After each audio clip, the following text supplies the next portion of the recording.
dans l'eau.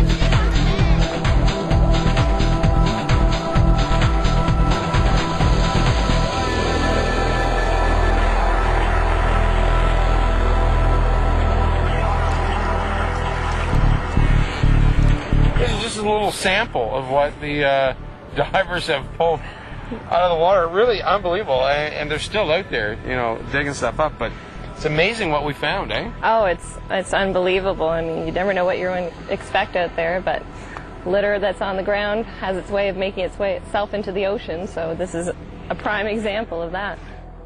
C'est devenu une activité à la grandeur du Canada grâce à l'implication de la Banque TD. Comme tu peux voir, j'ai revêti le T-shirt et la casquette. En effet, on invite tout le monde à aller sur le site de vanaqua.org. Alors, vous allez pouvoir voir des sites où vous pouvez vous présenter tout simplement ou des sites où vous pouvez encore vous inscrire pour participer. Il y en a environ 60 au Québec, donc c'est certain que vous en trouverez un près de chez vous, probablement une berge qui vous tient à cœur en plus. The effort is called the Great Canadian Shoreline Cleanup, and this morning Ottawa police divers pitched in to reveal the sort of junk people are tossing into our waterways, everything from bottles to bicycles to barricades.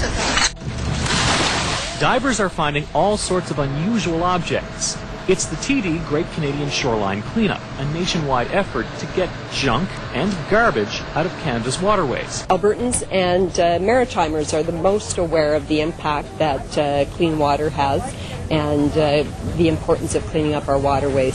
This week across Canada, as part of the 15th annual TD Great Canadian Shoreline Cleanup, 70,000 people will be picking up garbage from our shorelines and waterways. Au Québec, il y a une soixantaine de sites environ. Et comme je vous le disais, c'est des nettoyages qui se font soit sur le bord d'une rivière, d'un lac et même du fleuve.